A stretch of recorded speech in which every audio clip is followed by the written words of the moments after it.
ಹರೇ Rama. ಕಲಾಸ್ವಾದ YouTube ಚಾನಲ್ಗೆ ಸ್ವಾಗತ. ಇನ್ನೇನು ನಾಗರ ಪಂಚಮಿ ಹಬ್ಬ ಬಂತು. ನಾಗದೇವರಿಗೆ ವಿಶೇಷವಾದ ನೈವೇದ್ಯ ಮಾಡೋದನ್ನು ತೋರಿಸ್ತೀನಿ. ನಾಗದೇವರಿಗೆ ಹಲಸಿನ ಸೊಳೆ, ಹಲಸಿನ ಬೇಳೆಯಿಂದ ಮಾಡಿರುವಂಥದ್ದು ರಾಶಿ ಪ್ರಿಯ ಹೇಳ್ತಾ ಶ್ರೇಷ್ಠ ನಡ. ಹಾಗೆ ಇವತ್ತು ಹಲಸಿನ ಬೇಳೆಯ ಪಾಯಸ ಮಾಡೋದು ಹೇಳಿ ತೋರಿಸ್ತೀನಿ. ಆಕೆ ಗೊತ್ತಿದ್ದವು ಇದೆಂಥ ವಿಶೇಷ ಅನ್ಕೊಳ್ಳಡಿ. ಸ್ವಲ್ಪ ಬೇಗನೆ ಸಸಾರಕ್ಕಾಗ್ತು.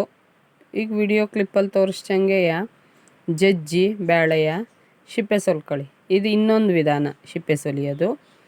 ಹಾಗೆ ಇನ್ನೂ ಮೇಲಿನ ಹೊರಬ್ಲು ಬೆಳೆಗೆ ಮಾಡ್ಕೊಳ್ಳೋವಳಾದರೆ ಒಳ್ಳಲ್ಲಿ ಹಾಕಿ ಇನ್ನೊಂದು ಸಲ ಬೇಕಾದ್ರೆ ಬೀಸ್ಕೊಳ್ಳಿ.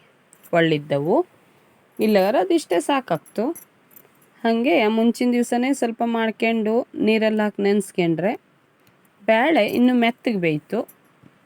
ನಾ ಇಲ್ಲಿ ನೋಡಿ ಇಷ್ಟು ಬೆಳ್ಳಗೆ ಮಾಡ್ಕೊಂಜಿ. ಹಾಗೆ ಒಂದು ಕುಕ್ಕರಲ್ಲಿ ಹಾಕಿ ಬೇಳೆ ಮುಳುಗುವಷ್ಟು ನೀರು ಹಾಕ್ಕೊಂಡು 6ರಿಂದ 8 ಸೀಟಿ ಹೊಡೆಸ್ಕೊಳ್ಳಿ. ಅವಾಗ ಮೆತ್ತಗೆ ಬೇಯ್ತದು. ಸೀಟಿ ಹೊಡೆದು ವೇಟ್ ಇಳಿದ ಮೇಲೆ ಇನ್ನೊಂದು ಪಾತ್ರಕ್ಕೆ ಹಾಕ್ಕೊಳ್ಳಿ. ಇಲ್ಲಿ ಆ ವಿಡಿಯೋ ತಪ್ಪೋತು, ಕ್ಷಮಿಸಿ. ಹಾಗೆ ಬೆಲ್ಲ ಹಾಕಿ ತೊಳಸ್ಕೊಳ್ಳಿ. ನಾ ಇಲ್ಲೊಂದು ದೊಡ್ಡ ಹುಟ್ಟಲ್ಲಿ 1 ಹುಟ್ಟು ಬೆಲ್ಲ ಅಂತೂ ಹಾಕಿದ್ದಿ. ಸ್ವಲ್ಪ ಗಟ್ಟಿ ಬೆಲ್ಲ ಆಗಿತ್ತು ನಮ್ಮನೆ ಡಬ್ಬದ್ದು. ಹಾಗಾಗಿ ನಿಂಗೆ ಸಕ್ಕರೆ ಹಾಕ್ಕೊಂಬವು ಹಾಕ್ಕೊಳ್ಳಕ್ಕು.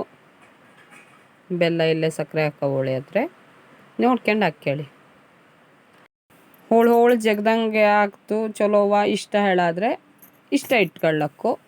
ಇಲ್ಲೇ ಹನಿ ದಪ್ಪಾಗವು ತೀರಾ ಹೋಳು ಬೇಡ ಹಾಳಾದವು ಸ್ಮ್ಯಾಶರ್ ತಗೊಂಡು ಸ್ಮ್ಯಾಶ್ ಮಾಡ್ಲಕ್ಕು. ಇಲ್ಲರಿ ಹುಟ್ಟಲ್ಲೂ ಹಾಗೆ ಮಾಡ್ಲಕ್ಕು. ನಾ ಇಲ್ಲೇನೊಂಚೂರು ಸ್ಮ್ಯಾಶರ್ ತಗೊಂಡು ಸ್ಮ್ಯಾಶ್ ಮಾಡ್ಜಿ. ಕೆಳಗೆ ಇಳಿಸ್ಕೊಂಡು ಮಾಡಿ ನಿಂಗೆ. ಮತ್ತು ನಾವು ಒಲೆ ಮೇಲಿಂದನೇ ಮಾಡ್ದು. ಎಲ್ಲರೂ ಜಾರಿ ಸುಟ್ಕಿಟ್ಟೋದ್ರೆ ಕಷ್ಟ. ಹದ ನೋಡ್ಕೊಳ್ಳಿ.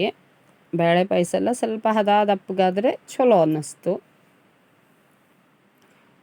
ನೈವೇದ್ಯಕ್ಕೆ ಮಾಡವು ಉಪ್ಪು ಹಾಕಲಿಲ್ಲ. ಸುಮ್ಮನೆ ಇನ್ನೇನು ಶ್ರಾವಣ ಮಾಸ ದಿವಸ ಒಂದೊಂದು ಹಬ್ಬ ನೈವೇದ್ಯಕ್ಕೆ ಮಾಡ್ಕೊಳ್ಳಕ್ಕು ಬರೀತಾ ದೇವ್ರಿಗೆ ಹೇಳಾದರೆ ಒಂದು ಚಿಟಿಕೆ ಉಪ್ಪು ಹಾಕಿ ಎಷ್ಟು ಬೇಕೋ ಅಷ್ಟು ಹಾಲು ಹಾಕಿ. ನಾನಿಲ್ಲಿ ಕಾಯಿ ಹಾಲು ಕಾಯಿ ಬೀಸಿ ಯಾವುದನ್ನೂ ಮಾಡ್ತಾ ಇಲ್ಲ. ನಿಂಗೆ ಅಗದಿ ಸಿಂಪಲ್ಲಾಗಿ ಸಸಾರವಾಗಿ ಮಾಡುವಂಥದ್ದು ತೋರಿಸ್ತಾ ಇದ್ದಿ. ಹಾಗೆ ಸ್ವಲ್ಪ ಹಾಲು ಹಾಕ್ಕೊಂಡು ದೊಡ್ಡ ಕುದಿ ಬಂದಮೇಲೆ 1 ಚಮಚ ತುಪ್ಪ ಹಾಕಿ. ಅಬ್ಗೇರಿಗೂ ಆದಂಗಾತು, ರುಚಿಗೂ ಆದಂಗಾತು. ಇಷ್ಟ ಆದಮೇಲೆ ಯಾಲಕ್ಕಿ ಹುಡಿ ಇದ್ದರೆ ಯಾಲಕ್ಕಿ ಹುಡಿ ಹಾಕಿ. ಇಲ್ಲ ಲವಂಗ ಒಂಚೂರು ಜಪ್ಪ ಹಾಕ್ಕೊಳ್ಳಿ. ನನ್ನ ವಿಡಿಯೋಗಳು ಇಷ್ಟ ಆದರೆ ದಯವಿಟ್ಟು ಸಬ್ಸ್ಕ್ರೈಬ್ ಮಾಡ್ಕೊಂಡು ನೋಡಿ. ಹಾಗೆ ಲೈಕ್ ಮಾಡಿ. ನಿಂಗಕ್ಕೆ ಬೇಕಾದವಕ್ಕೆ ಶೇರ್ ಮಾಡಿ. ನಾಡ್ದು ನಾಗರ ಪಂಚಮಿ ಹಬ್ಬಕ್ಕೆ ಮುದ್ದಾಮು ಬೇಳೆ ಪಾಯಸ ಮಾಡಿ ನಾಗದೇವರಿಗೆ ನೈವೇದ್ಯ ಮಾಡಿ ನಾಗದೇವರ ಕೃಪೆಗೆ ಪಾತ್ರರಾಗಿ ಅಕ್ಕ. ವಿಡಿಯೋ ನೋಡಿದ್ದಕ್ಕೆ ಧನ್ಯವಾದಗಳು.